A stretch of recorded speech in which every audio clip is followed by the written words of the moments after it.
देखो, अब हम लोग पढ़ रहे हैं पदार्थ का। पहला देख लिए तत्व, और तत्व में हम लोग देख लिए थे क्या था, है ना। तत्व में हम लोग ये देखे ना कि धातु और अधातु होता है भी उसी में, और उपधातु, ठीक है। चलो देखो यहाँ से अब हम लोग देख रहे हैं यौगिक। क्या है? यौगिक। यौगिक ये क्या होता है?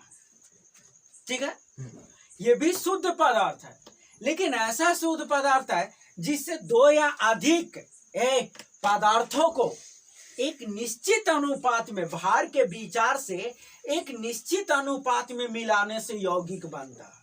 तत्व में न तो उसको अलग किया जा सकता था और न ही उसको दो या अधिक पदार्थों को मिला करके बनाया जा सकता है, ये तत्व था। लेकिन यौगिक क्या है कि इसे, है ना, सिर्फ सरल यांत्रिक विधि द्वारा अलग नहीं किया जा सकता है।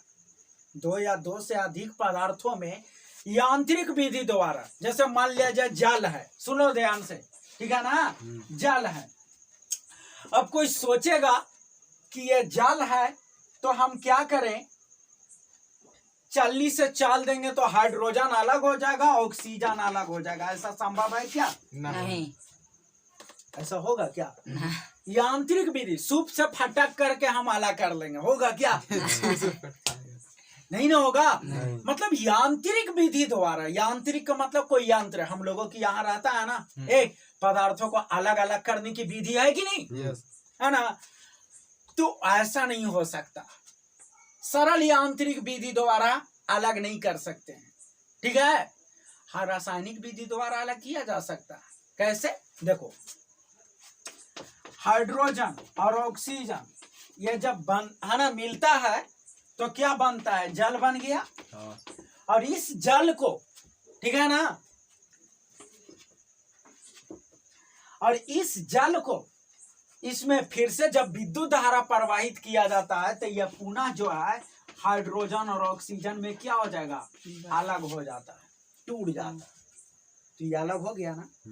यानी हम लोग कह सकते हैं कि यौगिक वह शुद्ध पदार्थ है, ठीक है ना, जिससे दो या अधिक पदार्थों को एक निश्चित अनुपात में, भार के विचार से, ठीक है ना, एक निश्चित अनुपात में मिलाने से बनता है, और उसे सिर्फ सरल यांत्रिक विधि द्वारा अलग नहीं किया जा सकता है, पर, है ना, रासायनिक विधि द्वारा हम लोग क्या कर सकते हैं, उसको कोई कोई को अलग कर सकते हैं। सबको नहीं, कुछ को अलग भी किया जा सकता है। अरे बात समझ में? हाँ, ये चीज था। अभी इसमें जैसे ये हो गया तो यौगिक हो गया, ठीक है ना, ये चीज हो गया। अब इसका हम लोग देखेंगे कि यौगिक का गुण क्या क्या होता है, ठीक है ना। हाँ, देखो, यौगिक का गुण देख रहे हैं। सबसे पहला गुण क्या? देखो, जो यौगिक होता है ना, उसे किसी भी यांत्रिक या भौतिक विधि द्वारा अलग नहीं कर सकते हैं। पहला गुण हो गया। रासायनिक विधि द्वारा अलग कर सकता है। सुन लो, हमने बोल रहे हैं क्या सब। रासायनिक विधि द्वारा अलग कर सकते हैं, लेकिन भौतिक और यांत्रिक विधि द्वारा नहीं कर सकते। भौतिक मतलब ऐसा नहीं है कि जल है तो जल को हम गर्म कर देंगे तो हाइड्रोजन उड़ जाएगा और ऑक्सीजन नीचे रह जाएगा, तो ऐसे भी नहीं कर सकते हैं, ये भी पॉसिबल नहीं है। तो पहला गुण याद रखना यौगिक का। पहला गुण क्या है कि इसे भौतिक और यांत्रिक विधि द्वारा क्या कर सकते हैं? अलग अलग नहीं कर सकते। पहला समझ में आ गया। दूसरा समझ लेना, यौगिक का जो गुण होता है उसके अवयवी तत्वों के गुण से बिल्कुल भिन्न होता है। दूसरा गुण, पहला तो हमने ये बताए कि यौगिक जब भी बनता है तो दो से अधिक पदार्थों को मिलाने से न बनता है, तो उन पदार्थों को भौतिक और यांत्रिक विधि द्वारा अलग नहीं कर सकते हैं। चलनी से चाल करके, गरम करके, ऐसे आप नहीं कर सकते हैं। बस समझ में आया। दूसरा चीज हम बताने जा रहे हैं कि यौगिक का जो गुण है उसकी अभियायी तत्वों के गुणों से बिल्कुल भिन्न होता है। कैसे, समझो। यहाँ पे बड़ा अच्छा सा एग्जाम्पल दो गो है, देखो यहाँ से। जैसे मान लिया हाइड्रोजन हो गया और ऑक्सीजन, ये दोनों मिल करके जल बना, जल बन गया ना। ये जो जल है वो क्या है, यौगिक है, ठीक है। लेकिन हाइड्रोजन क्या है, तत्व है। ऑक्सीजन क्या है, तत्व है। समझ में आया? ये देखो, हाइड्रोजन क्या है, तत्व है। ऑक्सीजन क्या है, तत्व है। लेकिन दोनों से मिल करके जल बना, वो क्या हो गया, यौगिक। तो कह रहा है इस यौगिक का जो गुण है ना, वो इसके अभियायी तत्वों के, अभियायी तत्व मतलब जैसे समझ लो, है ना, अभियायी किसको बोलते हैं, ठीक है। जैसे तूने पिया चाय, ठीक है। अब इस चाय में दूध हो गया, चीनी हो गया, चाय पत्ती हो गया, पानी डालना जरूरी है, दूध वाला चाय होता है तो दूध, चीनी, पत्ती घरे डाल देता है, सब नहीं डाला जाता। और चलो कुछ भी डाला गया होगा, चलो ना तीनों को रखते हैं, ठीक है। हाँ, चलो VIP चाय नहीं है, साधारण बना लेना है, ठीक है ना। तो चाय हमने बना ली है इससे।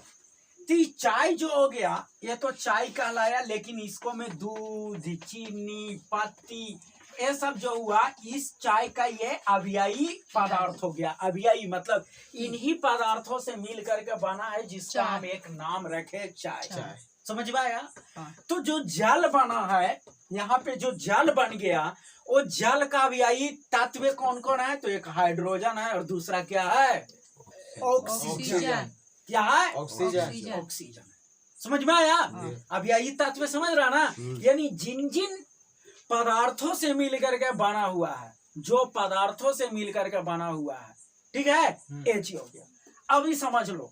तो कह रहा है इसमें दूसरा गुण ये कहता है कि यौगिक का जो गुण है ना, उसके अभियायी तत्वों के गुण से बिल्कुल भिन्न होते हैं। क्या होते हैं, बिल्कुल भिन्न। अब कैसे भिन्न है, अब वो देखते हैं इसकी गुण से। देखो, हाइड्रोजन खुद जलने वाला है, समझ रहे हो ना, हाइड्रोजन जलने वाला है और ऑक्सीजन उसको जलने में सहायता करता है, वो पोषक है उसका, ऑक्सीजन की उपस्थिति में ही जलता है कि नहीं। तो ये जलने वाला उसको जलाने में सहायता करता है, लेकिन पानी जो बन गया वो आग को बुझाने का काम करता है। एकदम विपरीत गुण हुआ, अलग गुण हुआ ना भाई। हाइड्रोजन जलने वाला, ऑक्सीजन उसको जलने में सहायता करता है, वो भी उसका ये है। लेकिन उससे बना हुआ पानी जो है वो आग को बुझाने का काम करता है। तो ये देखो, इसके अभियायी तत्वों से इस यौगिक का गुण बिल्कुल भिन्न हुआ कि नहीं, समझ में आ गया।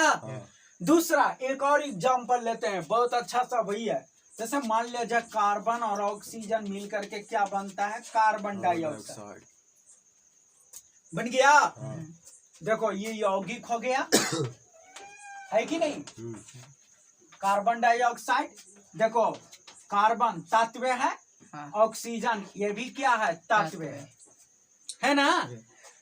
तो देखो, कार्बन कोयला खुद जलने वाला है कि नहीं, ऑक्सीजन उसको जलने में सहायता करता है कि नहीं, लेकिन उससे बना हुआ कार्बन डाइऑक्साइड आग को बुझाने का काम करता है कि नहीं। बहुत बचपन से सिखाया गया होगा कि एक मोमबत्ती लो, ठीक है, ले लेते हैं मोमबत्ती अच्छा सा और उसको जला दो, जला दिए मोमबत्ती को, और इसको क्या करो कि एक जो है कांच के बर्तन से इसको ढक देंगे, ठीक है। कुछ देर जलेगा और उसके बाद में ये क्या हो जाएगा, बुझ जाएगा। क्यों, जब तक इसमें ऑक्सीजन था तब तक जला, और जैसे ही कार्बन डाइऑक्साइड हुआ वैसे ही बुझ गया। तो ये कार्बन डाइऑक्साइड ये जलने वाला, उसको जलने में सहायता करता है, लेकिन जो कार्बन डाइऑक्साइड है वो आग को क्या करता है, बुझाने का काम करता है। क्या करता है, बुझाने का। हाँ, आग को बुझाने का काम करता है। इतनी बात समझ में आया, है ना। तो ये दूसरा गुण हो गया। तीसरा समझ लो, है ना, कि यौगिक के बनने में उष्मा या ऊर्जा के रूप में जो है उत्सर्जन या अवशोषण होता है। ये देखो अभी ये बता रहे थे, कार्बन जब कोयला को ऑक्सीजन की उपस्थिति में जलाते हैं तो ऊष्मा निकलता है कि नहीं? ठीक है। लेकिन एक परख नली लो तो यह हो गया ऊष्मा का उत्सर्जन हो रहा है इसमें, ठीक है। लेकिन एक परख नली लो, ठीक है, इसको अभी टेम्परेचर माप लो कितना है से, ठीक है। और उसके बाद में इसको मैं नाइट्रोजन और ऑक्सीजन रख दो, ठीक है। और कुछ देर के बाद देखना है ना, ये जो है और अधिक ठंडा हो जाएगा, यानी नाइट्रिक ऑक्साइड बन जाता है NO, ठीक है ना, नाइट्रिक ऑक्साइड बन गया। तो इस प्रकार से ये क्या किया, ऊष्मा को अवशोषित कर लिया। तो इसके बनने में ऊर्जा या ऊष्मा का क्या होता है, अवशोषण होता है। इतना समझ में आया कि नहीं? चलो ठीक है। देखो बात, तो ये हो गया, यानी यौगिक के बनने में ऊर्जा का चाहे तो उत्सर्जन मतलब ऊर्जा निकलता है, या ऊर्जा का अवशोषण होता है मतलब ऊर्जा को वो ग्रहण करता है, अवशोषित करता है, समझता होगा अवशोषण, ठीक है। यौगिक उसके अवयवी तत्व भार के विचार से एक निश्चित अनुपात में होते हैं, ठीक है ना। अब इसको समझो कि भाई जो किसी यौगिक में जो अवयवी तत्व होते हैं वो भार के विचार से एक निश्चित अनुपात में होते हैं। कैसे, आओ समझते हैं, इसको भी देख लो, ठीक है ना। तो कैसे होता है, जैसे मान लिया जाए जल है, देखो बाबू, हाइड्रोजन और ऑक्सीजन से मिल करके जल बना है। लेकिन इसमें हाइड्रोजन, देखो हाइड्रोजन का एक होता है परमाणु भार, अब 2 गो है तो 2 से कर दिए, यह हाइड्रोजन का हो गया। और ऑक्सीजन का, ऑक्सीजन कितना होता है, 16। अगर दोनों का अनुपात करेंगे तो 2/16 हो गया, तो कितना आ जाएगा यहाँ से, यानी 1/8, यानी 1:8 के अनुपात में हाइड्रोजन ऑक्सीजन है कि नहीं। तो दुनिया का कहीं भी किसी कोई भी जल लो, हमेशा तुमको मिलेगा कि हाइड्रोजन और ऑक्सीजन का अनुपात कितना होता है, 1:8 के अनुपात में होता है। समझ में आया? 1 भाग हाइड्रोजन का रहेगा, 8 भाग ऑक्सीजन का रहेगा, तभी जाकर के जल बनेगा। नहीं, उसी प्रकार से कार्बन डाइऑक्साइड ले लो, तो कार्बन का परमाणु भार कितना होता है, 12, और ऑक्सीजन का कितना होता है, 16। तो 16 दूना 32 न हो गया, 2 गुना है ना। बस समझ में आया। ऑक्सीजन का 8 परमाणु संख्या होता है, हम परमाणु भार कह रहे हैं, परमाणु भार 16 होता है। हाँ, तो 16 दूना क्या हो गया, 32 ना। 4 से काट देंगे तो 4 तिहाई 12 और 4 8 32, यानी 3:8 आया। तो हम कहीं से भी कार्बन डाइऑक्साइड लेते हैं तो बनता है, तो कार्बन और ऑक्सीजन का अनुपात किस रूप में रहता है, 3:8 के अनुपात में। इसी प्रकार से जितने भी यौगिक होते हैं वो उसमें जो अवयवी तत्व होते हैं वो भार के विचार से एक निश्चित अनुपात में होते हैं। बस समझ में आया। यौगिक के द्रव्यनांक और क्वथनांक जो होता है ना वो निश्चित होता है। द्रव्यनांक तो समझाएं क्या होता है, क्वथनांक भी। जैसे जल का क्वथनांक 100 डिग्री सेल्सियस होता है, 100 डिग्री सेल्सियस, 100 डिग्री पर वो उबलना शुरू करता है, वाष्प में बदलना शुरू करता है। समझ में आया। हाँ, बर्फ का द्रव्यनांक कितना होता है, 0 डिग्री सेल्सियस होता है, 0 डिग्री पर बदलता है, वो जमता भी है। हिमांक और द्रव्यनांक दोनों होता है 0 डिग्री, है ना। यानी जल से बर्फ में भी 0 डिग्री पर बदलता है, बर्फ जो है पानी में भी 0 डिग्री पर बदलता है। समझ में आया। क्वथनांक कितना होता है, 100 डिग्री सेल्सियस, 100 डिग्री सेल्सियस होता है, ठीक है ना। H हो गया। तो इस प्रकार से ये था। देखो यौगिक एक समांग पदार्थ है, समांग समझता है ना, है? अरे भाई जब हाइड्रोजन और ऑक्सीजन से मिल करके जल बना हुआ है तो हमें हाइड्रोजन और ऑक्सीजन उसमें दिख रहा है, दिखता नहीं है, समांग है। सब्जी में नमक डाला हुआ है, पता चलेगा देख करके कि नमक है या नहीं है, क्योंकि समांग है वो। समझ में आया? तो वो चीज हो जाता है। ठीक है।